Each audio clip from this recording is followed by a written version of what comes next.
Hello प्यारे बच्चों, इस वीडियो में हम कक्षा 10 का ये विज्ञान है, क्लास 10th साइंस है, जिसमें हम भौतिक विज्ञान के बारे में अध्ययन कर रहे हैं। इसमें अध्याय 11 है हमारा विद्युत, इलेक्ट्रिसिटी। इसके बारे में हम जानेंगे। पूरा चैप्टर एक ही वीडियो में आएगा और उसके बाद नेक्स्ट पार्ट इसका जो आएगा उसमें जो परीक्षा में पूछे गए हैं, पिछली परीक्षाओं में और आने वाले आगामी परीक्षाओं में जो इम्पॉर्टेंट प्रश्न है, क्वेश्चन आंसर उसको देखा जाएगा, आंकिक प्रश्न देखे जाएंगे। वह आपका पार्ट नंबर 2 होगा। लेकिन उसके पहले पार्ट 1 में आपको थियरी के बारे में पूरा जानना है। तो आइए पूरे चैप्टर को हम देखें। सबसे पहले इसमें क्या है कि विद्युत का हमारे दैनिक जीवन में महत्व है। आप जो ये वीडियो देख रहे हैं विद्युत की देन है। ये जो चल रहा है आपका डिजिटल बोर्ड विद्युत की देन है। मोबाइल विद्युत की देन है। घरों में जो प्रकाश आता है वह भी हमारा विद्युत का देन है। इतना ही नहीं, जो गाड़ियां चलती हैं सब विद्युत के द्वारा ही पहले उनको बनाई जाती हैं फैक्ट्रियों में, तब जाकर के आपके पास पहुंचता है। तो विद्युत हमारे दैनिक जीवन का एक अभिन्न अंग बन चुका है। विद्युत के बिना हम रह नहीं सकते हैं। एक दिन अगर हमारी लाइट गायब हो जाती है या हमारा मोबाइल डिस्चार्ज हो जाता है तो ऐसा लगता है कि जैसे हमारा कुछ खो गया है। तो इस तरह से इस विद्युत का हमारे दैनिक जीवन में बहुत ही महत्व है। इसके बिना वर्तमान जो समय है वह थोड़ा सा भी आगे नहीं बढ़ सकता है। नंबर आगे आएंगे। इसमें क्या जानना है इस चैप्टर में कि विद्युत क्या है, अर्थात यह किससे मिलकर बना है। हमारा ये जो विद्युत आता है हमारे घरों में वह कैसे उत्पन्न होता है, किससे मिलकर बना हुआ है और विद्युत को कैसे हम उत्पन्न कर सकते हैं, इन सब के बारे में इस अध्याय में हम सीखेंगे। अगला है हमारा विद्युत परिपथ में कैसे प्रवाहित होता है। यह विद्युत हमारे यहाँ तक कैसे आता है, वह रास्ता क्या कहलाता है जिस रास्ते से विद्युत आता है, तो उसको हम परिपथ कहते हैं। और यह परिपथ में कैसे बहता है, कैसे चलता है, किसके कारण चलता है। क्या न हो तो विद्युत न चले और क्या हो तब विद्युत चलेगा, यह हम इसी अध्याय में सीखेंगे। अगला हमारा है कि विद्युत को कैसे नियंत्रित किया जाता है।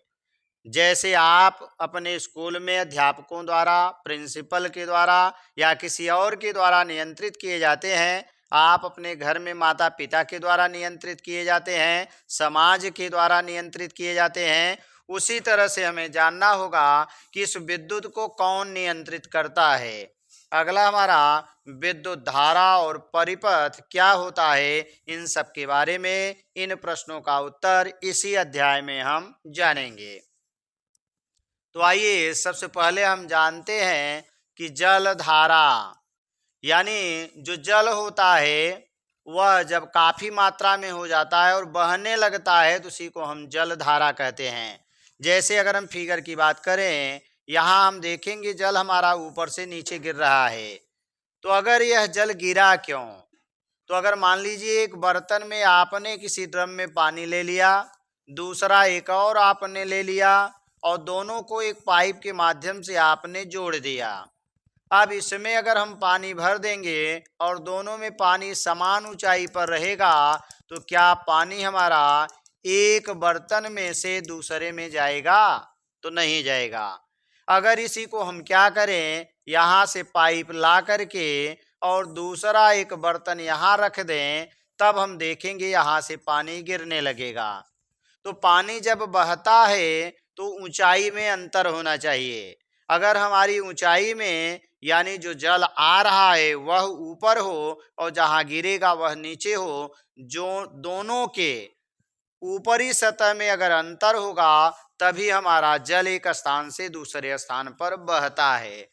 तो जल को चलने के लिए ऊंचाई में अंतर होना चाहिए। अगला इसी तरह वायु को चलने के लिए वायु दाब में अंतर होना चाहिए। एक जगह दाब ज़्यादा हो, एक जगह दाब कम हो, तो अधिक दाब से कम दाब की ओर हमारी ये वायु चलती है। यहाँ पर ऊंचाई अगर अंतर होगा तो जल का प्रवाह होगा, जल की धारा बनेगी, और अगर वायु के दाब में अंतर होगा तो वायु धारा बनेगी। आगे हम जानेंगे कि हमारा विद्युत धारा किस प्रकार से गति करती है। जिस तरह से आपने पाया जल में ऊंचाई के अंतर से आपका जल का प्रवाह होता है, वायु दाब में वायु दाब के अंतर के कारण वायु बहती है, उसी तरह से अगर धारा तभी बहेगी जब विभव में अंतर होगा। जैसे हमने कहा यहाँ पर एक और यहाँ पर एक, दो धातु के गोले ले लिए जाएं, दोनों का एरिया और आयतन सेम हो और दोनों में समान आवेश अगर डाल दिया जाए और दोनों को किसी तार के माध्यम से अगर जोड़ दिया जाए तो इसमें से आवेश इसमें या इसमें से आवेश इसमें गति नहीं करेगा, क्योंकि दोनों के विभव सेम है, और अगर दोनों के विभव सेम है तो विद्युत धारा का प्रवाह नहीं होगा। जैसे आपका ये पोल हो जाए, खंभा जिसमें से विद्युत का तार गया है, उसमें से एक ही तार में से अगर हम दो तार ला करके और किसी उपकरण को चलाना चाहें तो नहीं चलेगा, क्योंकि एक ही तार में से दोनों तार आए हुए हैं तो दोनों के विभव सेम हैं, और अगर विभव सेम होंगे तो इसका मतलब कि विद्युत धारा का प्रवाह नहीं होगा। तो इस तरह से जब तक विभव में अंतर नहीं होगा, पोटेंशियल डिफरेंस नहीं होगा, तब तक विद्युत धारा का प्रवाह नहीं होगा। आगे हम आ जाएंगे यहाँ पर विद्युत धारा की परिभाषा। तो विद्युत धारा की परिभाषा के लिए हम पाएंगे ये हमारा सूत्र है, विद्युत धारा I बराबर होता है आवेश बटे समय। ये होता है आवेश और बटे हमारा समय होता है। अगर समय को एक मान लिया जाए, यानी जो समय दिया है वह एक मान लिया जाए, तो हमारी जो धारा बनेगी, विद्युत धारा बनेगी, वह आवेश के बराबर हो जाएगी। विद्युत धारा आवेश के बराबर हो जाएगी। अब ये धारा या आवेश बहेगा किसमें से? कोई सुचालक तार होगा। ये हमारा तार हो गया, तो इसका मतलब हो गया कि एकांक समय में इस तार में से जितना आवेश प्रवाहित होगा वही विद्युत धारा कहलाएगी। तो यही परिभाषा बनेगा कि एकांक समय में किसी चालक तार में से प्रवाहित आवेश की मात्रा को ही विद्युत धारा कहते हैं। एकांक समय में किसी सुचालक तार में से प्रवाहित आवेश की मात्रा को ही विद्युत धारा कहते हैं। तो ये तो परिभाषा हो गई। अब आगे हम आ जाएंगे, देखेंगे विद्युत धारा का मात्रक। अगर यहाँ से देखेंगे तो हमें क्या मिलेगा? आवेश का मात्रक हमें कूलाम मिल जाएगा, तो ये बन जाएगा कूलाम। और नीचे समय है, समय का मात्रक सेकंड होता है, तो इसका मात्रक सेकंड बन गया।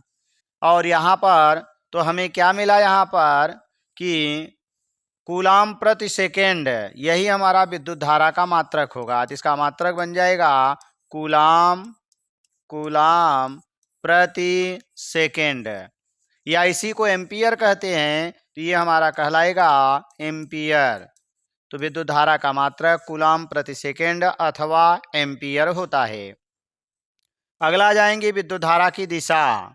तो दिशा की अगर हम बात करें तो विद्युत धारा हमेशा इलेक्ट्रॉन की गति के विपरीत, अगर इस दिशा में इलेक्ट्रॉन जा रहा है तो इसके गति के विपरीत हमारी धारा जाएगी। चूंकि इलेक्ट्रॉन पर ऋण आवेश होता है तो जिस दिशा में इलेक्ट्रॉन बहेगा उसके विपरीत हमारी धारा बहेगी। अगर इलेक्ट्रॉन इस दिशा में जा रहा है तो धारा इस दिशा में जाएगी। तो विद्युत धारा की दिशा क्या होगी? इलेक्ट्रॉन के गति के विपरीत, गति के विपरीत दिशा में हमारी विद्युत धारा बहती है। अब अगला आता है विद्युत धारा को मापने के लिए जिस यंत्र का प्रयोग किया जाता है उस यंत्र का नाम है धारा मापी, लेकिन इसका वास्तविक जो नाम है उसका नाम है अमीटर।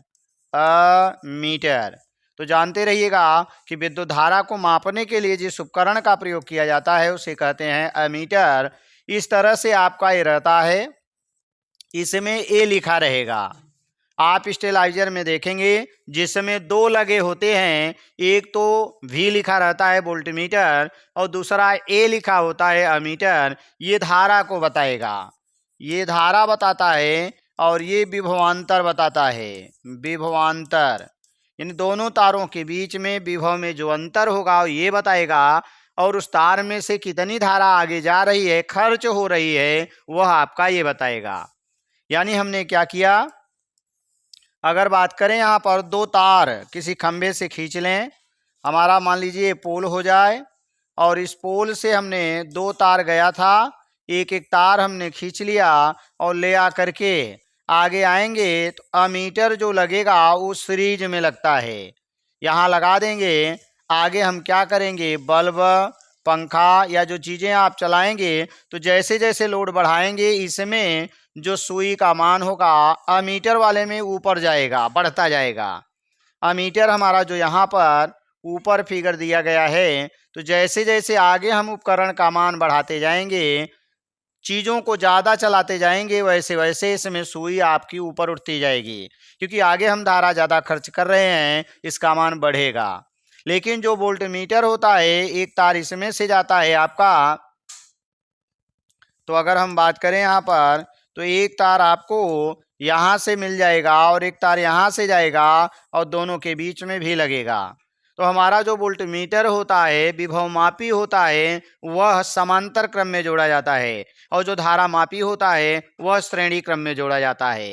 ये तार में से आगे कितनी धारा जा रही है ये बताएगा। ये दोनों तारों के बीच जो विभव में अंतर है वह आपका वोल्टमीटर बताता है। आगे हम आएंगे तो यहाँ पर विद्युत धारा मापने का यंत्र जो होता है उसका नाम है अमीटर, और इस तरह से आपका बना रहेगा और उसमें ए लिखा रहेगा। अगला है विद्युत परिपथ। तो विद्युत परिपथ हम किसको कहते हैं, तो विद्युत परिपथ का मतलब अभी हमने पीछे बताया कि धारा का प्रवाह जिस रास्ते से होगा वही आपका विद्युत परिपथ कहलाएगा। यहाँ विद्युत परिपथ का मतलब हो गया कि आवेश बहेगा तभी धारा बहेगी, तो आवेश के सतत प्रवाह को ही वैद्युत परिपथ कहते हैं, या आवेश जिस रास्ते से होकर बहता है उसी रास्ते को हम विद्युत परिपथ कहते हैं। ये क्लोज्ड होना चाहिए। जैसे यहाँ पर एक बैटरी लगी हुई है, ये छोटा बड़ा सिरा, छोटा फिर बड़ा फिर छोटा, तो छोटे वाले सिरे को नेगेटिव, बड़े वाले सिरे को पॉजिटिव कहते हैं। तो यहाँ से आगे आपका जाकर के यहाँ एक बल्ब लगा हुआ है, और एक यहाँ से आपके आगे जाकर के एक कुंजी लगी हुई है, और यहाँ से इस तरह से बल्ब में जोड़ा गया है। जो धारा बहेगी वह किसी भी सेल में, सेल के बाहर वाले परिपथ में, सेल के बाहर जो परिपथ ये बाहर बना हुआ है, इसमें हमारा धारा की दिशा प्लस से माइनस की ओर होगी, और सेल के अंदर जो धारा बहती है वह माइनस से प्लस की ओर होती है। तो इस तरह से ये आपका कहलाएगा विद्युत परिपथ। तो आवेश के सतत प्रवाह को ही वैद्युत परिपथ कहते हैं। नेक्स्ट हमारा आप जानेंगे कि आवेश क्या होता है, ये कितने प्रकार का होता है, इसको कैसे उत्पन्न किया जा सकता है, यानी ये कैसे पैदा होता है। तो यहाँ पर हमारा ये आवेश है। अगर हम बात करें कोई भी परमाणु ले लें, जैसे एक सोडियम हो जाए, तो सोडियम के जो परमाणु क्रमांक होता है, परमाणु क्रमांक वह आपका 11 होता है। ये 11 होता है। इसका मतलब है कि इसमें 11 इलेक्ट्रॉन है, 11 प्रोटॉन है, न्यूट्रॉन आप अभी नहीं जान पाएंगे। तो यहाँ पर आएंगे हम तो किसी सोडियम परमाणु में एक नाभिक होगा जिसमें प्रोटॉन और न्यूट्रॉन होते हैं, और चारों तरफ कक्षाएं होती हैं, और इन्हीं कक्षाओं में हमारा इलेक्ट्रॉन होता है। और जो इलेक्ट्रॉन का वितरण होता है, इसका इलेक्ट्रॉनिक विन्यास करेंगे 2 8 1 होगा, 8 2 10 1 11, क्योंकि इलेक्ट्रॉनों का जो विन्यास होता है 2n² के अनुसार इलेक्ट्रॉन भरे जाते हैं। पहली कक्षा के लिए n का मान 1 होगा तो 1 का स्क्वायर, 1 1 दूनी 2 इलेक्ट्रॉन, ये पहली कक्षा में भरा जाएगा। दूसरी कक्षा में आएंगे तो 2 गुणे n का मान 2 हो जाएगा, 2 का स्क्वायर बन जाएगा, 2 दूनी 4 दूनी 8 इलेक्ट्रॉन। तीसरी कक्षा की बात करेंगे तो इसमें 2 इंटू n का मान 3 हो गया, 3 का स्क्वायर, 3 त्रिका 9, 9 दूनी 18 इलेक्ट्रॉन। लेकिन हमारे पास कुल 11 इलेक्ट्रॉन हैं। तो पहली कक्षा में ये आपका नाभिक अगर हो जाए, तो ये अगर पहली कक्षा है तो इसमें 2 इलेक्ट्रॉन आप भरेंगे। इसमें इलेक्ट्रॉनों की संख्या 2 होगी, एक मान लीजिए यहाँ एक यहाँ हो जाए, दूसरी कक्षा में 8 इलेक्ट्रॉन जाएगा तो 1 2 3 4 5 6 7 8, ये 8 इलेक्ट्रॉन दूसरी कक्षा में हो जाएंगे। और ये अंदर वाला जो आपने पाया ये नाभिक है। अब जो तीसरी कक्षा बनेगी इसके पास 1 इलेक्ट्रॉन बचा हुआ है, क्योंकि 8 2 10, 1 इलेक्ट्रॉन बचा है, वो तीसरी कक्षा में चला जाएगा। अब होता क्या है, ये अंदर वाली कक्षा का जो ऊर्जा स्तर होता है कम होता है, इसकी ऊर्जा कम होगी, उससे अधिक होगी, उससे अधिक। ये दूसरी कक्षा की ऊर्जा अंदर वाली कक्षा से अधिक होगी और बाहर वाली कक्षा की ऊर्जा जो होगी सबसे अधिक होगी, सबसे अधिक हो जाएगी। तो यानी अंदर वाली कक्षा की ऊर्जा सबसे कम है। जैसे आपके पास कुछ पैसा है तो आप अपने घर से लेकर चलते हैं, बाजार में जाते हैं, वहाँ चीज़ों को खरीदते हैं, खाते पीते हैं, पैसा ख़त्म हो जाता है, फिर वापस अपने घर चले जाते हैं। तो अगर इस यानी ये पहली वाली कक्षा की ऊर्जा इस दूसरी वाली कक्षा के बराबर हो जाएगी, तो यहाँ पर आ जाएंगे। तो यहाँ पर इस कक्षा को अगर हम ऊर्जा दे दें और इसकी ऊर्जा अगर ऊपर वाली कक्षा के बराबर हो जाएगी, तो यहाँ से इलेक्ट्रॉन यहाँ जाएगा और अपनी ऊर्जा खो करके फिर अपनी मूल कक्षा में वापस चला आएगा। जिस तरह से आपके पास पैसा रहता है, आप बाजार में चले जाते हैं और वहाँ अपना पैसा खर्च करके फिर वापस अपने घर चले आते हैं। अगर आपके पास थोड़ा सा और ज़्यादा पैसा हो गया तो आप किसी दूर मार्केट में जाएंगे, वहाँ शॉपिंग करेंगे और वहाँ से फिर अपनी मूल कक्षा में फिर वापस चले आएंगे। सेम वही प्रक्रिया इलेक्ट्रॉनों में होता है।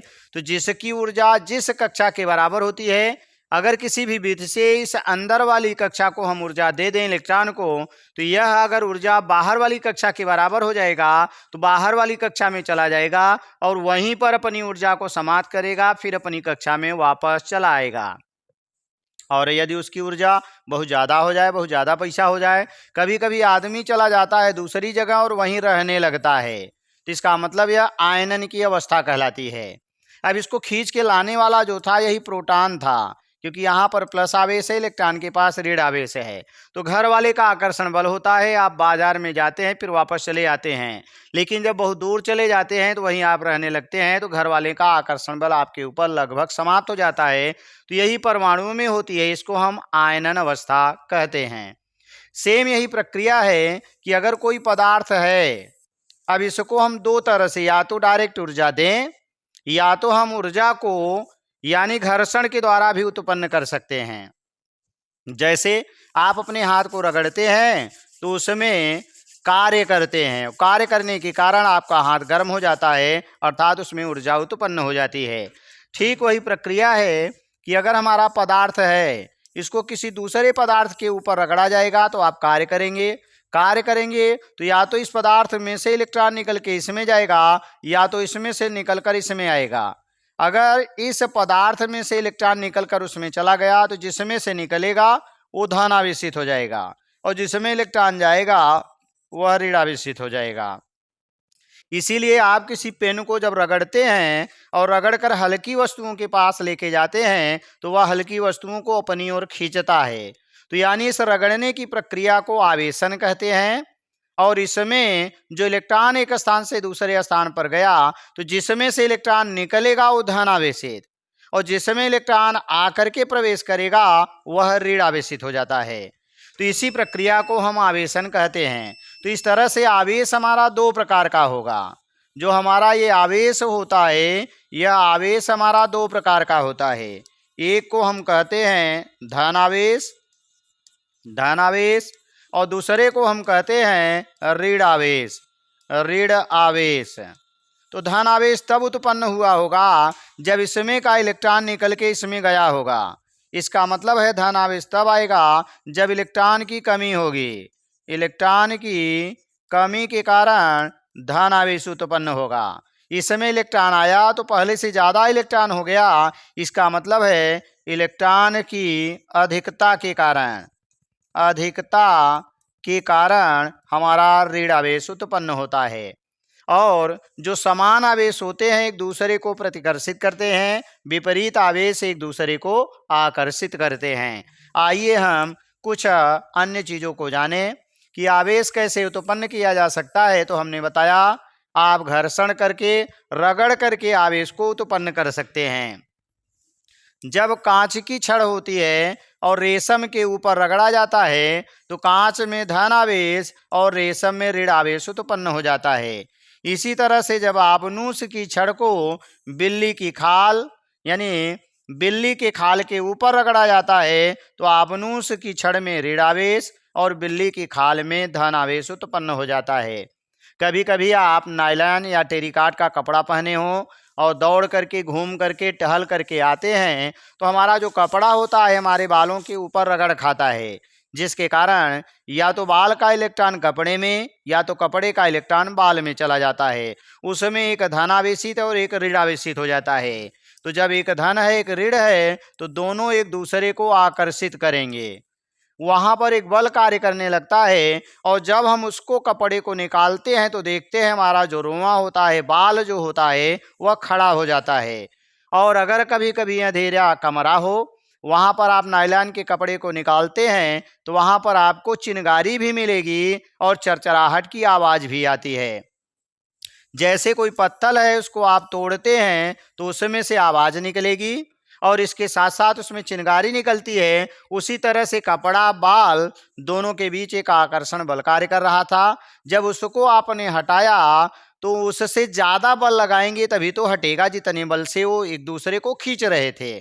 तो जब हम उसको हटाते हैं तो जैसे डंडे को तोड़ते हैं, जितने बल से ये बंधा है उससे ज्यादा बल लगाएंगे तो ये टूट जाएगा, इसमें से आवाज निकलेगी। तो उसी तरह से अगर हम अंधेरे कमरे में जाकर कपड़े को निकालें तो हम देखेंगे वहां पर चरचराहट की आवाज और उसके साथ साथ आपको चिंगारी भी मिलेगी।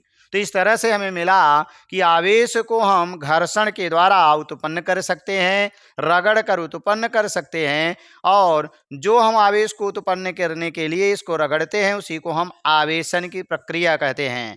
और आवेश का मुख्य कारण इलेक्ट्रॉनों का स्थानांतरण होता है। इलेक्ट्रॉन ही गति करते हैं। धन आवेश चूंकि हमारे परमाणु के नाभिक में है, यहाँ नाभिक में धन आवेश है, बाहर इलेक्ट्रॉन है, यही इलेक्ट्रॉन एक स्थान से दूसरे स्थान पर जाएगा तो एक धन आवेशित दूसरा ऋण आवेशित हो जाएगा। अंदर का जो प्रोटॉन होता है यह गति नहीं करता है। तो इसका मतलब है कि आवेश वाहक का कार्य जो होता है मुख्य रूप से हमारे इलेक्ट्रॉन करते हैं। आगे आते हैं, नेक्स्ट हम अब जानेंगे कि विद्युत विभव क्या होता है। तो विद्युत विभव का जो सूत्र होता है ये हमारा W/Q है। यानी अगर दो तार है उनके बीच में हमें विभव ज्ञात करना है तो जो भी कार्य होगा और जो आवेश लेके आएंगे इन्हें दोनों का अनुपात जो होगा वही विद्युत विभव कहलाता है। वास्तव में होता क्या है, जैसे हमने क्या किया, एक धन आवेश यहाँ रख दिया तो इसके चारों तरफ एक क्षेत्र उत्पन्न हो जाएगा, जिसमें अगर कोई दूसरा आवेश या तो प्लस या तो माइनस लेके आएंगे या तो ये आकर्षित करेगा या तो प्रतिकर्षित करेगा। अगर धन आवेश होगा तो ये प्रतिकर्षित करेगा, ऋण आवेश होगा तो ये आकर्षित करेगा। तो किसी भी आवेश के चारों ओर का वह एरिया जहां दूसरे आवेश पर या तो आकर्षण या प्रतिकर्षण बल का कार्य करता है, तो जितने दूर में यह कार्य करेगा उसी को हम इसका वैद्युत क्षेत्र कहते हैं। ये हमारा कहलाएगा विद्युत क्षेत्र। तो क्या मिला कि किसी भी आवेश के चारों ओर का वह क्षेत्र जिसमें कोई अन्य आवेश आकर्षण अथवा प्रतिकर्षण बल का अनुभव करता है वही उसका वैद्युत क्षेत्र कहलाता है। अब आगे आता है कि अगर हम किसी आवेश को, आवेश जो हमने लिया ये Q है, इस आवेश को अनंत से इस क्षेत्र के भीतर लेके आए तो इसका मतलब या तो ये स्वयं कार्य करेगा या तो हमें कार्य करना पड़ेगा। स्वयं कार्य कब करेगा, जब ये प्लस है और माइनस को यहां से लाएं। जैसे ही क्षेत्र में पहुंचेगा अपने आप ऑटोमेटिक इसको खींचेगा, यानी यह क्षेत्र स्वयं कार्य करेगा। और अगर हम इस माइनस को न ले आकर के प्लस को लेके आते हैं तो जैसे यहाँ पहुंचेगा ये धक्का देगा, तो हम क्या करेंगे, अपना बल लगा के इसको खींचकर अंदर लेके आएंगे। इसका मतलब हमने कार्य किया। तो जितना हमने कार्य किया वही कार्य क्या है, W है। और जिस आवेश को हम लेकर आए वह आवेश हमारा Q है। तो इन्हीं दोनों का जो अनुपात मिलेगा वही हमारा वैद्युत विभव कहलाएगा इस बिंदु पर। तो यहाँ पर अगर हम Q का मान 1 कर दें, Q का मान 1 कर दें तो हमारा जो विभव भी है वह W के बराबर हो जाएगा। इसका मतलब कि एकांक आवेश को अनंत से, ये हमारा वैद्युत क्षेत्र था, तो इसका मतलब हो गया एकांक आवेश को वैद्युत क्षेत्र के भीतर किसी बिंदु तक लाने में, मान लीजिए बिंदु ए है, किसी बिंदु तक लाने में जो कार्य किया जाता है वही उस बिंदु पर विभव कहलाता है। यही परिभाषा बन जाएगी कि एकांक आवेश को वैद्युत क्षेत्र के भीतर किसी बिंदु तक लाने में जो कार्य किया जाता है उसी कार्य को उस बिंदु पर वैद्युत विभव कहते हैं। अब अगर ये आवेश का मान ज़्यादा होगा तो हमें ज़्यादा कार्य करना पड़ेगा क्योंकि ज़्यादा धक्का देगा। आवेश का मान कम होगा तो यहाँ लाएंगे तो कम बल लगाना पड़ेगा क्योंकि धक्का कम देगा। तो जितना ही ज़्यादा आवेश रहता है उतना ही हमारा ये मान जो होगा विभव का बढ़ता जाएगा। तो पहला नंबर परिभाषा मिला कि एकांक आवेश को अनंत से वैद्युत क्षेत्र के भीतर किसी बिंदु तक लाने में जो कार्य किया जाता है वही उस बिंदु पर विभव कहलाता है। तो अब आगे आता है कि यदि हम Q आवेश को अनंत से वैद्युत क्षेत्र के भीतर किसी बिंदु तक लाएं और कार्य W प्राप्त हो तो वैद्युत विभव V बराबर W/Q होता है। अब आगे आएंगे, इसका अगर मात्रक देखेंगे तो ये कार्य है, कार्य का मात्रक जूल होगा, और ये आवेश है, आवेश का मात्रक कूलाम होगा। इसका मतलब हो गया कि जो ये विभव है उसका मात्रक जूल प्रति कूलाम बन जाएगा, या इसी को हम वोल्ट भी कहते हैं। तो ये हमारा वोल्ट कहलाएगा। तो वोल्ट बराबर क्या मिलेगा? जूल प्रति कूलाम। तो ये हमारा बन जाएगा जूल प्रति कूलाम। अब अगला नंबर एक और आता है वैद्युत विभवांतर। वैद्युत विभवांतर। अभी तक हम इस आवेश को अनंत से लेके आए हैं। अब हम क्या करेंगे, इसी आवेश को एक बिंदु से दूसरे बिंदु तक लाएंगे। मान लीजिए बिंदु ए हो जाए और यहाँ एक बिंदु बी है, तो यहाँ से हम आवेश को यहाँ तक लेके आएंगे, यानी ए से बी तक। तो ए से बी तक लाएंगे तो हमें कुछ कार्य करना पड़ेगा। तो यहाँ पर भी जो हमें विभवांतर मिलेगा, बी का मान ज़्यादा होगा, ए का मान कम होगा, क्योंकि ये दूर है तो इस पर विभव का मान कम होगा, बी पर ज़्यादा होगा। तो दो तरह से हम इसकी परिभाषा दे सकते हैं कि किसी आवेश को वैद्युत क्षेत्र के भीतर एक बिंदु से दूसरे बिंदु तक लाने में जो कार्य किया जाता है वह कार्य तथा उस आवेश के मान की निष्पत्ति को उन दोनों बिंदुओं के बीच विभवांतर कहते हैं। किसी आवेश को वैद्युत क्षेत्र के भीतर एक बिंदु से दूसरे बिंदु तक लाने में जो कार्य किया जाता है वह तथा उस आवेश के मान की निष्पत्ति को, अनुपात को उस दोनों बिंदुओं के बीच विभवांतर कहते हैं। और विभवांतर का मात्रक भी वही होगा जो ऊपर आपने पाया, जूल प्रति कूलाम। या हम कह सकते हैं दो बिंदुओं के बीच विभव में अंतर को विभवांतर कहा जाता है। दो बिंदुओं के बीच विभव में अंतर को विभवांतर कहा जाता है या विभवांतर कहते हैं। तो दो परिभाषाओं में से चाहे आप जो लिखेंगे कि वैद्युत क्षेत्र के भीतर किसी आवेश को एक बिंदु से दूसरे बिंदु तक लाने में जो कार्य किया जाता है उसे हम दोनों बिंदुओं के बीच विभवांतर कहेंगे। या एक किसी आवेश को अगर हम दो बिंदुओं पर विभव निकालें, एक VA दूसरा VB, तो दोनों के विभव में जो अंतर होगा उसी को हम विभवांतर कहेंगे। अब आगे आता है कि विभवांतर मापने का जो यंत्र होता है उसका नाम क्या है? उसका नाम है वोल्ट मीटर। उसका नाम होता है वोल्ट मीटर। Volt meter. पीछे हमने आपको बताया कि जो फिगर आपने पाया था जिसमें आपका भी बना हुआ था, ये आपका, यही आपका वोल्ट मीटर है। तो किसी स्टेबलाइजर में देखेंगे ये लगा रहता है और इस तरह इसमें भी लिखा रहता है। तो जिसमें भी लिखा है वही आपका है वोल्ट मीटर, और इसका काम है दो तारों के बीच, दो बिंदुओं के बीच विभवांतर बताना। तो मापक यंत्र जो होता है विभवांतर मापने का, उसका नाम है वोल्ट मीटर। और वोल्ट मीटर आपने पाया इस तरह से, ये गोला भी होता है, ये चौकोर भी होता है। कुल मिला के यहाँ भी लिखा रहेगा। इसमें सुई जो होती है यही आपका पैमाना बना होता है, उसी पैमाने के ऊपर ये सुई आगे पीछे चलती है। तो मापक यंत्र का नाम क्या मिला? Volt meter. और इसका मात्रक तो मात्रक अभी आपने पाया, इसका मात्रक जो मिलेगा वह जूल प्रति कूलाम होगा। जूल प्रति कूलाम, या इसी को वोल्ट कहा जाता है, चाहे आप जूल प्रति कूलाम कहिए अथवा वोल्ट। अब हमें एक वोल्ट की परिभाषा जानना है। तो एक वोल्ट की परिभाषा जानने के लिए ऊपर आपने जो सूत्र पाया जिसमें भी बराबर मिला W/Q था, इसका मात्रक आपने पाया तो मात्रक मिला जूल प्रति कूलाम। प्रति का मतलब बटे होता है, और इसी को आपने वोल्ट कहा, वोल्ट। तो ये एक वोल्ट, अगर एक वोल्ट ले लेंगे तो ये बन जाएगा 1 जूल और बटे हो जाएगा 1 कूलाम। 1 जूल और बटे 1 कूलाम होगा, इसी से परिभाषा बनेगी। तो यानी आपने क्या पाया, ये आवेश था जिसका मान एकांक था।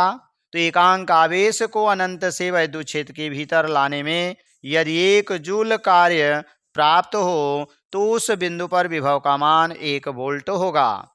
एकांक आवेश को या 1 कूलाम आवेश को अनंत से वैद्युत क्षेत्र के भीतर किसी बिंदु तक लाने में यदि 1 जूल कार्य प्राप्त हो तो उस बिंदु पर विभव का मान 1 वोल्ट होगा। आगे हम नेक्स्ट आ जाएंगे। अब हमारे वैद्युत यानी विद्युत उपकरण कुछ ऐसे हैं जिनको संकेत के रूप में यानी किस तरह से लिखा जाता है वही हमें जानना है। तो सबका हमें संकेत चाहिए। तो विद्युत सेल है, तो सेल का मतलब एक पॉजिटिव सिरा होगा, एक नेगेटिव सिरा होगा, और यही सेल कहलाएगा। बड़ी वाली लाइन प्लस होगी और छोटी वाली लाइन हमारी माइनस होगी। आगे आता है बैटरी। तो सेलों के समूह को बैटरी कहा जाता है। जब कई सेल को हम श्रेणी क्रम में जोड़ देते हैं तो इस तरह से ये बैटरी का निर्माण हो जाता है। इधर पॉजिटिव और लास्ट में निगेटिव बन गया, यानी सेलों के समूह को बैटरी कहा जाता है। इस तरह से plus minus plus minus plus minus, ये आपका बैटरी का सर्किट डायग्राम है। अगला आता है खुली कुंजी। तो जो कुंजी होती है ये होती है, और ये भी कुंजी है। अगर हमारा कुंजी खुली है इसका मतलब उसमें वैद्युत धारा नहीं बहेगी, और बंद कुंजी है तो बीच में हम डॉट लगा देंगे तो ये हमारा बंद कुंजी का संकेत होगा, और ये खुली कुंजी का संकेत है। आगे है तार संधि, माने तार का जोड़। जैसे एक तार यहाँ आया, अब यहाँ पर हम क्या करेंगे, इस तरह से जोड़ देंगे तो ये कहलाएगा तार संधि, यानी तार का जोड़। अब अगला है बिना संधि के तार क्रॉसिंग। जैसे एक तार गया हुआ है, दूसरा तार आए और इसको टच न करे बल्कि आगे चला जाए, तो इस तरह से अगर बना हुआ है तो बिना संधि के तार क्रॉसिंग कहलाएगी। इसका मतलब हो गया कि ये जो तार गया हुआ है इस तार से टच नहीं है बल्कि जंपर लगाकर आगे चला गया है। जैसे आपका सड़क के ऊपर से उड़ान पुल बनता है, उसी तरह से ये वाला तार उड़ करके यानी ऊपर से होकर के आगे गया है, इसमें इसका कोई संपर्क नहीं है। आगे हमारा जो संकेत आता है विद्युत बल्ब का, और विद्युत बल्ब का जो सर्किट डायग्राम होता है वह इस तरह से होता है। या तो हम इसको कई बार ऐसे भी कर सकते हैं, इस तरह से बना हुआ है। तो ये हमारा विद्युत बल्ब का सर्किट डायग्राम है। नेक्स्ट अगला आ जाएंगे, 8 नंबर पर है हमारा प्रतिरोध या प्रतिरोधक। तो प्रतिरोध का जो संकेत होता है वह इस तरह से होता है, जिसको हम रेजिस्टेंस कहते हैं और इसको R से प्रदर्शित करते हैं। तो ये हमारा प्रतिरोध का संकेत है। अगला है परिवर्ती प्रतिरोध, माने ऐसा प्रतिरोध जिसका मान बदले। तो ऐसे प्रतिरोध को हम इस तरह से बनाएंगे, ये हमारा होगा और इसके ऊपर हम इस तरह से लगा देंगे तो ये हमारा कहलाएगा परिवर्ती प्रतिरोध, या इसी को हम धारा नियंत्रक भी कहते हैं। और धारा नियंत्रक में आप देखेंगे तो आपको क्या मिलता है, एक इस तरह से कॉइल बनी होती है और उसमें ऊपर एक टच करने वाला होता है। तो एक तार यहाँ से और एक तार यहाँ से ले लेते हैं। अब इसको आगे पीछे हम खिसकाएंगे तो इस यानी धारा नियंत्रक या प्रतिरोध का मान घटता अथवा बढ़ता है। तो सर्किट डायग्राम ये होता है, ये हमारा सर्किट डायग्राम होगा। आगे हम आ जाएंगे, नेक्स्ट हम देखेंगे अगला नंबर हमारा क्या दिया है। अगला है अमीटर। अमीटर को हमने पीछे आपको दिखा दिया, उसमें आपका जो संकेत होगा उसमें ए लिखा होगा। हमने आपको बताया ये गोलाकार भी होता है अथवा ये चौकोर टाइप में भी होता है। वोल्ट मीटर, इसमें हमारा प्लस माइनस दोनों होते हैं, एक तरफ प्लस एक तरफ माइनस। और वोल्ट मीटर जो होगा तो वोल्ट मीटर में यही चीज होगी, उसमें वी लिखा रहेगा। इसमें भी प्लस माइनस होता है, लेकिन एसी धारा में ये दोनों जो लगाए जाते हैं, चाहे जिसको उल्टा सीधा करके लगा देंगे कोई समस्या नहीं उत्पन्न करेगा। तो ये हमारा कुछ संकेत थे सर्किट डायग्राम के, जिसको हमने आपको दिखाया। आगे आता है हमारा ओम का नियम। अब ओम ने क्या बताया था कि ओम ने बताया अगर एक परिपथ हम बना लें तो ओम का नियम यही है कि किसी भी परिपथ में जो बहने वाली धारा आई और परिपथ के या तार के सिरों के बीच जो विभवांतर होता है वह एक दूसरे के अनुक्रमानुपाती होते हैं। किसी सर्किट में बहने वाली धारा का मान उसके सिरों के बीच विभवांतर के अनुक्रमानुपाती होता है। उन्होंने कहा ये भी बराबर, अगर ये प्रोपोर्शनल का निशान हम हटाएंगे तो यहाँ पर एक आर लिखना पड़ेगा, तो हमारा जो सूत्र बनता है वह बन जाता है V बराबर I इंटू आर। जैसे अगर हम बात करें, यहाँ पर हमने क्या किया, एक बैटरी जोड़ दी, आगे हमने ले जा करके एक कुंजी लगा दिया, ऊपर हम ले जा करके एक मान लीजिए हमने एक प्रतिरोध लगा दिया धारा नियंत्रक, और यहाँ से ले जा करके आगे अगर हम इसमें लेके जाएंगे और इसमें अगर टच कराते हैं तो जैसे जैसे आगे पीछे करेंगे तो यहाँ पर प्रतिरोध का मान घटेगा बढ़ेगा तो धारा का मान भी घटेगा बढ़ेगा। इधर प्लस और इधर माइनस होता है, धारा सर्किट में प्लस से माइनस की ओर बहती है। इस तरह से ये हमारी धारा जाएगी। अब यहाँ पर जैसे जैसे हम आर का मान घटाएंगे बढ़ाएंगे तो देखेंगे जो विभव का मान रहेगा वो घटेगा अथवा बढ़ेगा। तो धारा का मान परिवर्तन करने पर विभव का मान बदलता है। धारा का मान बढ़ेगा तो विभव का मान बढ़ेगा, धारा का मान घटेगा तो विभव का मान भी घटेगा। तो इस तरह से हमारा एक सूत्र मिल जाता है V बराबर आई आर। तो इनका ओम का नियम यही है, किसी भी तार अथवा किसी भी प्रतिरोध के में प्रवाहित धारा का मान उस तार अथवा प्रतिरोध के सिरों के बीच विभवांतर के अनुक्रमानुपाती होता है, अर्थात V प्रोपोर्शनल I, जहाँ भी तार के सिरों के बीच विभवांतर तथा I उस तार में प्रवाहित धारा है। V बराबर आई आर होगा, जिसमें हमारा R जो होता है इसी R को हम यानी तार का प्रतिरोध कहेंगे। तार का प्रतिरोध कहते हैं। प्रतिरोध का मतलब जो धारा के मार्ग में रुकावट डालेगा वही प्रतिरोध कहलाता है। तो यही था आपका ओम का नियम। अगला है प्रतिरोध का मान किन किन कारकों पर निर्भर करता है। तो अभी आपने पाया एक सूत्र मिला जिसमें आपका सूत्र था V बराबर I इंटू आर था। ये तो सूत्र आपका ओम का नियम है। लेकिन हम देखते हैं कि R जो मान होता है यह तार की लंबाई के अनुक्रमानुपाती होता है, अर्थात अगर हम तार की लंबाई को बढ़ाएंगे तो प्रतिरोध का मान बढ़ेगा, तार की लंबाई को कम करेंगे तो प्रतिरोध का मान कम हो जाएगा। दूसरा नंबर, अगर हम देखें तो तार का में उत्पन्न प्रतिरोध का मान उस तार के क्षेत्रफल के व्युत्क्रमानुपाती होता है, कि अगर क्षेत्रफल बढ़ेगा तो प्रतिरोध का मान घटेगा, क्षेत्रफल घटेगा तो प्रतिरोध का मान बढ़ेगा। इसीलिए जब हम दूर लेके जाते हैं विद्युत को, बल्ब को जलाने के लिए तार को मोटा कर देते हैं। अगर हम पतला तार लेके जाएंगे तो धारा का मान घट जाएगा, क्योंकि प्रतिरोध का मान बढ़ गया। तार की लंबाई बढ़ी, प्रतिरोध का मान बढ़ा, जिसके कारण धारा का मान घट जाएगा और बल्ब हमारा डिम जलने लगता है। अगर उसी तार को हम मोटा कर दें तो मोटाई बढ़ने के कारण प्रतिरोध का मान घट जाएगा, जिससे धारा का मान बढ़ जाएगा। तो अगर इन दोनों को एक ही में मिक्स करते हैं तो ये R प्रोपोर्शनल बनता है L अपान A, और इस प्रोपोर्शनल का निशान हटाते हैं तो हमें एक नियतांक मिलता है जिसको हम रो कहते हैं, तो रो L अपान A हो जाता है। अब अगर हम बात करें तो तार का प्रतिरोध एक तो तार की लंबाई के ऊपर, दूसरा तार का प्रतिरोध उसके क्षेत्रफल के ऊपर, तीसरा नंबर तार का प्रतिरोध इस रो के ऊपर निर्भर करता है। रो का मतलब है पदार्थ की प्रकृति, कौन सा पदार्थ हमने लिया है। तो वही दिया था, प्रतिरोध का मान किन किन कारकों पर निर्भर करता है। किसी तार की प्रतिरोध का मान उसकी लंबाई पर, तार की मोटाई यानी क्षेत्रफल पर और तार की प्रकृति पर निर्भर करता है। लंबाई बढ़ने पर प्रतिरोध का मान बढ़ता है, क्षेत्रफल बढ़ने पर प्रतिरोध का मान घटता है। अलग अलग पदार्थों के प्रतिरोध भी अलग अलग होते हैं। जैसे चांदी जो होता है सबसे अच्छा सुचालक माना जाता है, अर्थात उसमें प्रतिरोध का मान सबसे कम होता है। तो ये था हमारा कि ये हमारा जो तार का प्रतिरोध होता है, एक तो तार की लंबाई पर, दूसरा तार के क्षेत्रफल पर और तीसरा ये पदार्थ की प्रकृति पर निर्भर करता है।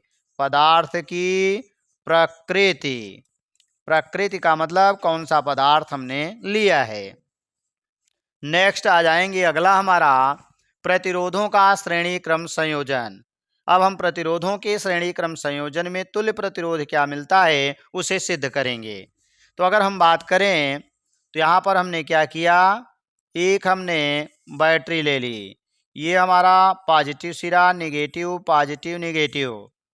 अब आगे आ जाएंगे तो इसमें हम अलग अलग प्रतिरोध को यहाँ पर श्रेणी क्रम कहा है, तो इस तरह से अलग अलग प्रतिरोध को श्रेणी क्रम में जोड़ेंगे। यहाँ एक कुंजी लगा देंगे और उसके बाद यहाँ पर ये जोड़ दिया जाएगा। अब हम यहाँ देखेंगे जो धारा की दिशा होगी, इस दिशा में हमारी धारा बहेगी। ये पॉजिटिव है, ये निगेटिव है। जैसे ही हम कुंजी लगाएंगे, स्टार्ट करेंगे, तो ये धारा बहने लगेगी। अब एक प्रतिरोध को R1, दूसरे को R2, तीसरे को हम R3 ले लेंगे। और जब हम श्रेणी क्रम में जोड़ते हैं, इन यहाँ पर तार को कट करके अगर यहाँ हम अमीटर लगा दें, चाहे यहाँ कट करके अमीटर लगा दें या यहाँ लगा दें, कहीं भी लगा देंगे, तो हर जगह जो अमीटर का मान होगा एक जैसा रहेगा, क्योंकि यहाँ पर श्रेणी क्रम में जोड़ने पर जो धारा का मान होता है वो समान होता है। सभी में जो धारा बहेगी वह एक ही धारा बहेगी और उस धारा को हमने ले लिया, मान लीजिए कैपिटल आई। यही धारा पहले प्रतिरोध, दूसरे और तीसरे में, लेकिन जो विभवांतर होगा वह अलग अलग होगा। तीनों में आपका विभवांतर अलग अलग हो जाएगा। तो यहाँ पर हम आ जाएंगे, जो यहाँ पर आई चला वह तीनों में तो समान है, लेकिन जो विभवांतर है वो अलग अलग है। अब यहाँ पर मान लीजिए एक बिंदु ए और यहाँ पर एक बिंदु हमारा बी हो जाए, तो ए और बी के बीच में अगर विभव को माने, मान लीजिए वह भी है, तो पहले तो हम लिखेंगे क्या कि श्रेणी क्रम किसको कहा जाता है, जब अलग अलग प्रतिरोधों को एक के आगे एक को जोड़ते जाते हैं तो इस तरह के क्रम को श्रेणी क्रम संयोजन कहा जाता है।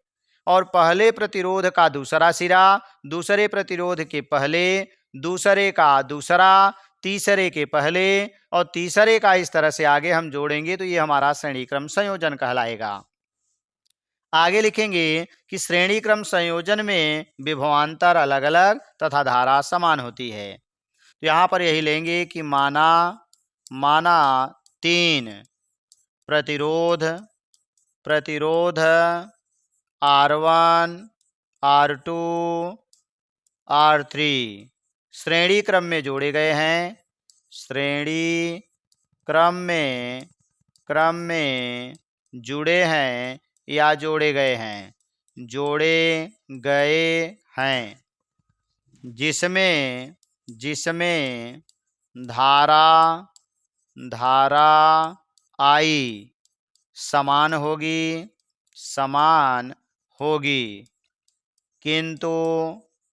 किंतु विभवांतर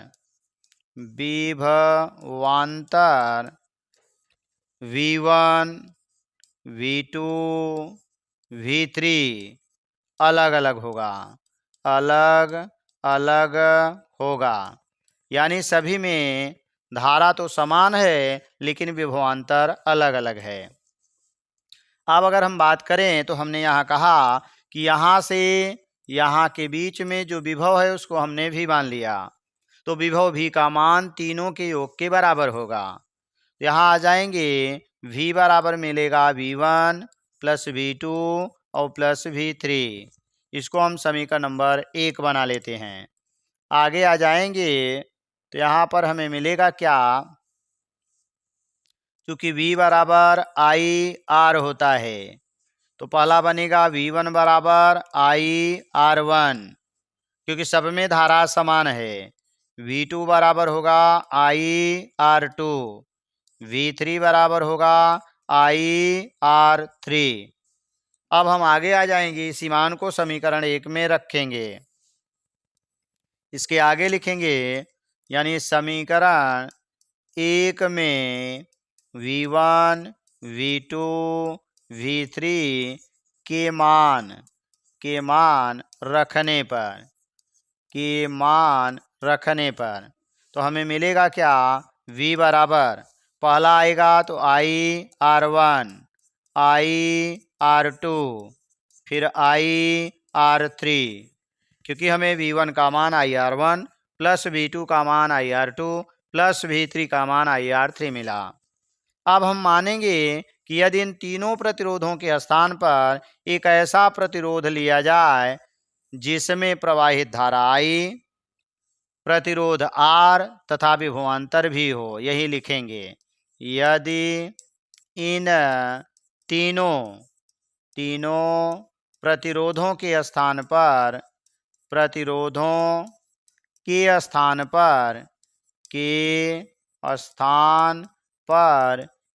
एक ऐसा प्रतिरोध लिया जाए,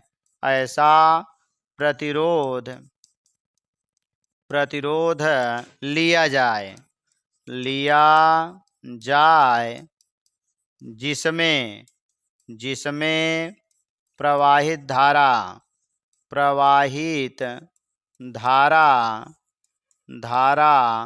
I, विभवांतर V, प्रतिरोध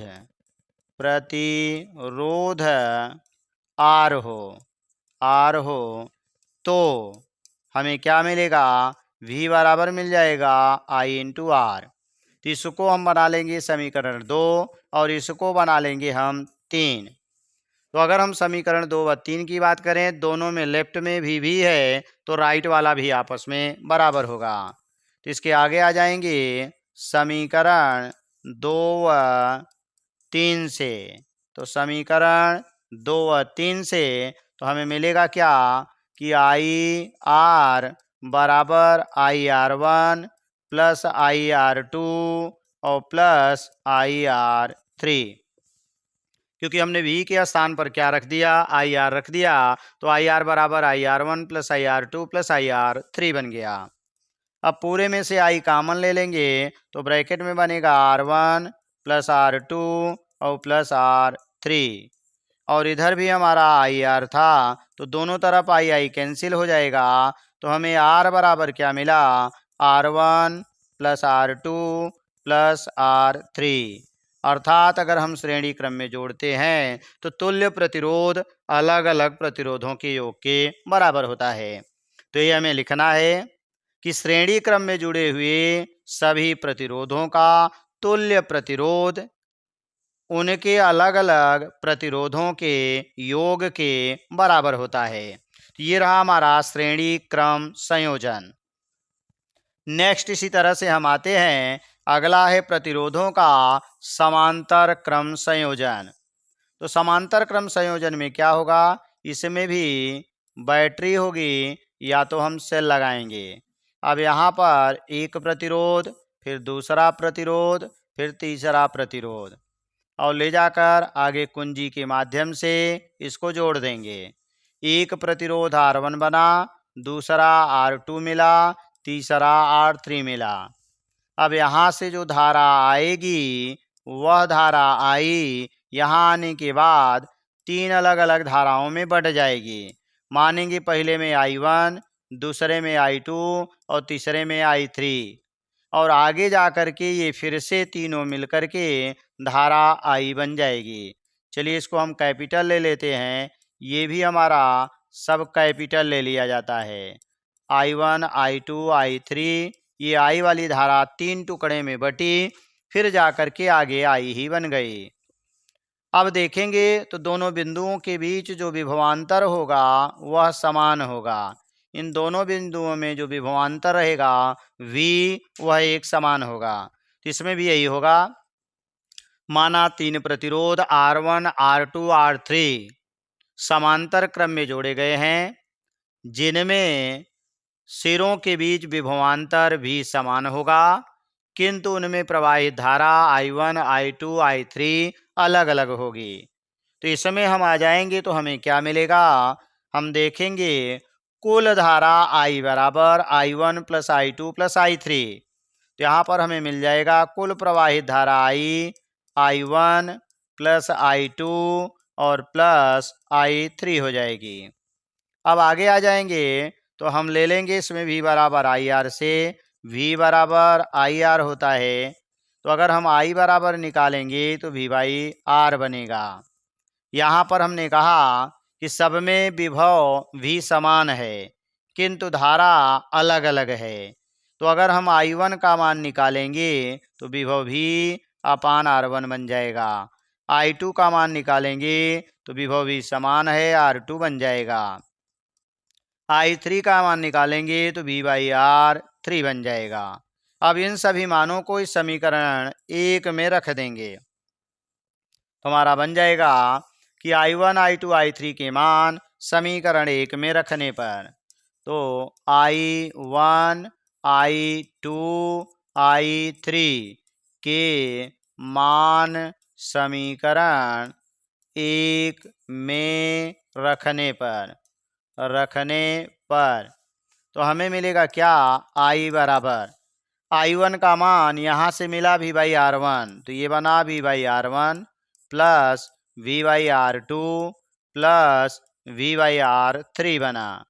आगे फिर हम मानेंगे कि यदि इन तीनों प्रतिरोधों के स्थान पर एक ऐसा प्रतिरोध लिया जाए जिसका तुल्य प्रतिरोध R, प्रवाहित धारा I तथा विभवांतर भी हो, यदि इन तीनों प्रतिरोधों के स्थान पर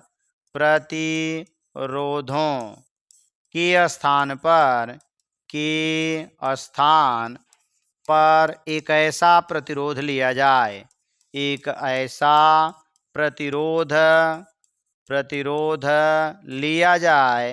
लिया जाए जिसमें प्रवाहित धारा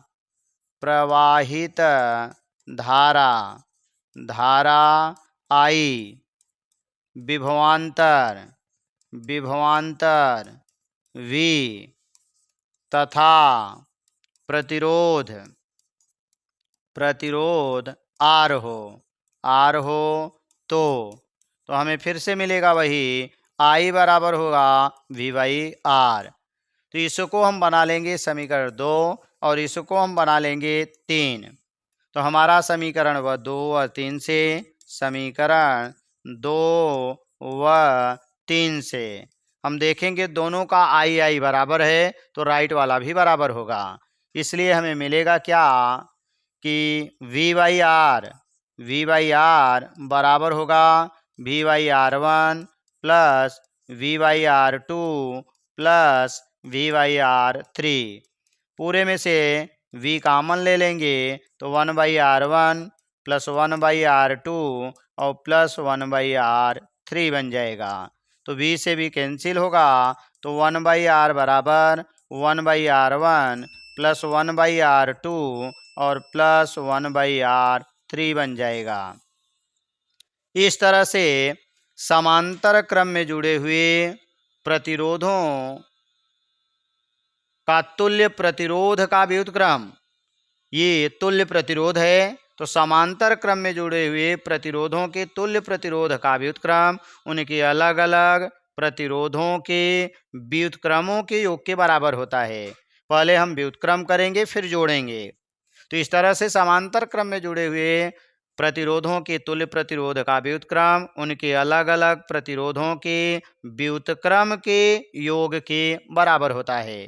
तो हमें श्रेणी क्रम में R बराबर R1 plus R2 plus R3 मिला।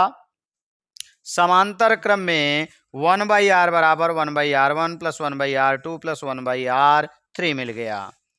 आगे हम आ जाते हैं, नेक्स्ट हमारा आता है शक्ति।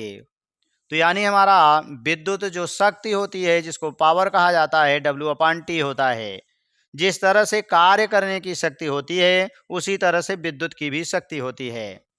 तो यानी विद्युत द्वारा जो कार्य करने की क्षमता होती है, विद्युत द्वारा जो कार्य करने की क्षमता होती है, उसी को हम विद्युत शक्ति कहते हैं।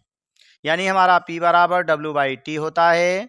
और एक सूत्र हमने पीछे पाया, विभवांतर V बराबर W/Q होता है।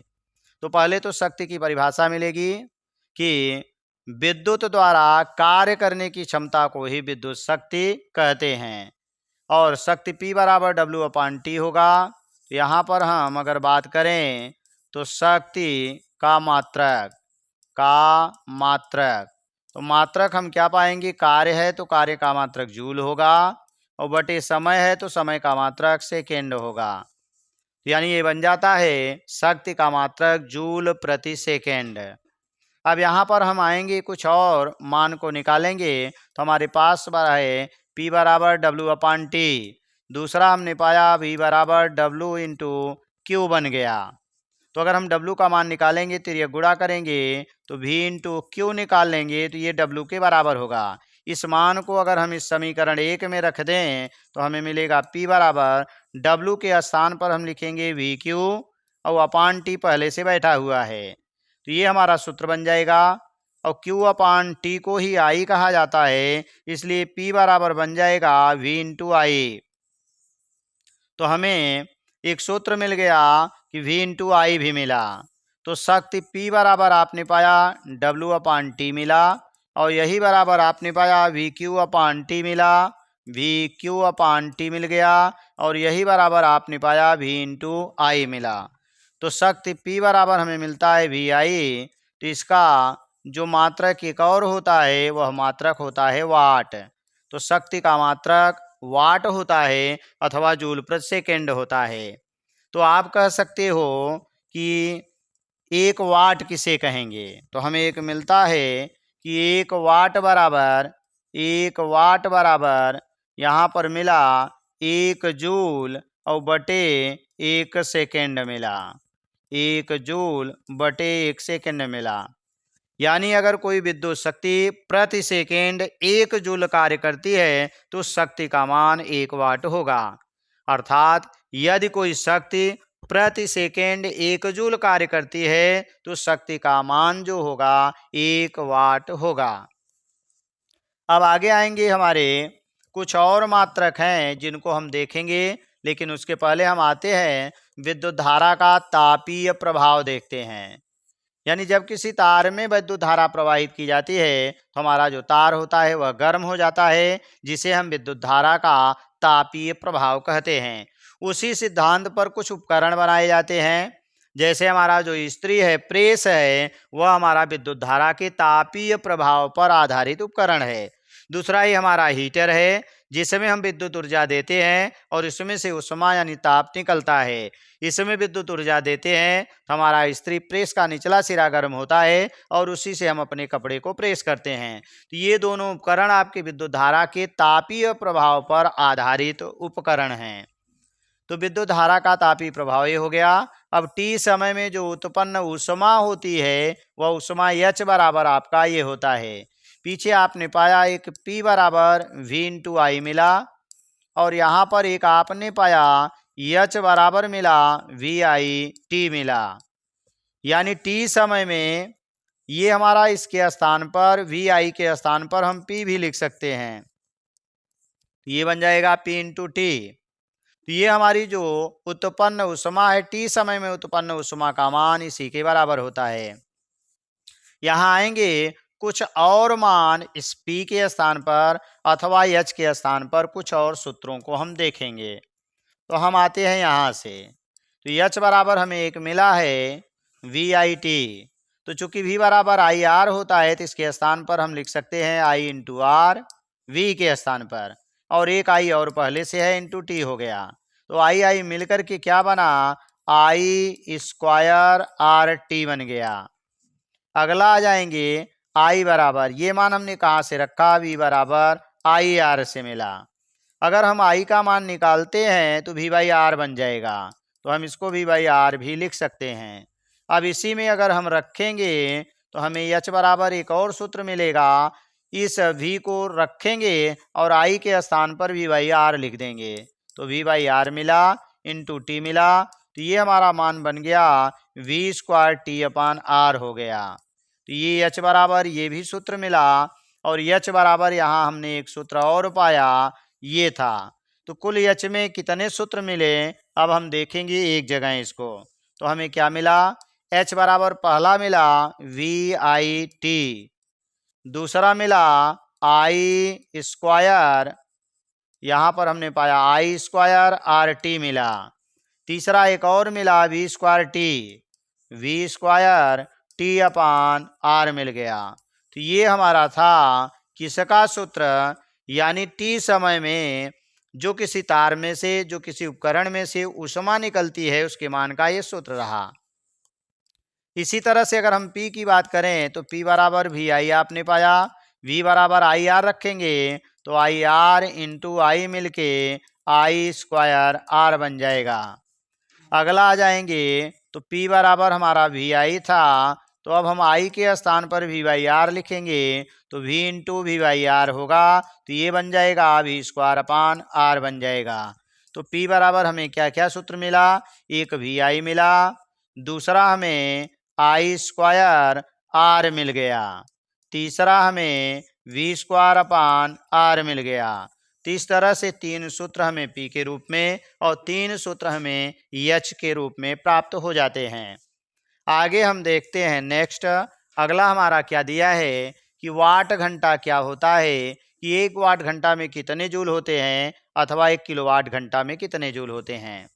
तो अगर हम बात करें, अभी हमने पाया कि P बराबर W बाई टी था, तो अगर हम तिर्यक गुणा करते हैं तो W बराबर हमें P इंटू टी मिल जाएगा।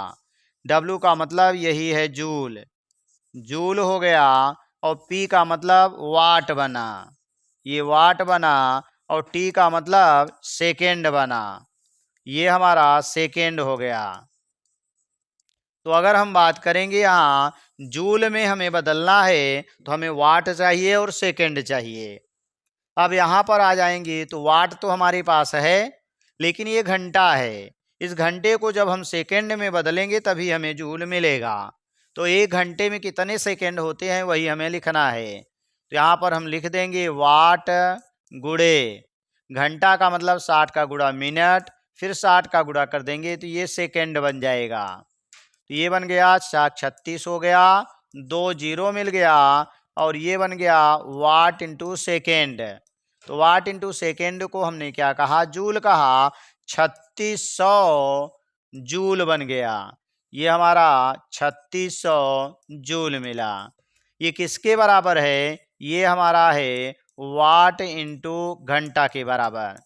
तो चाहे या इसको 3.6 गुणे 10 घाते 3 जूल भी लिख सकते हैं।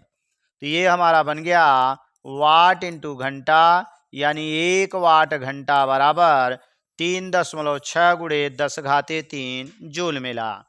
दूसरा नंबर अगर हम इसकी बात करें तो किलो वाट को वाट में बताना है, तो 1 किलो वाट में 1000 वाट होता है, तो ये बन जाएगा 1000 वाट।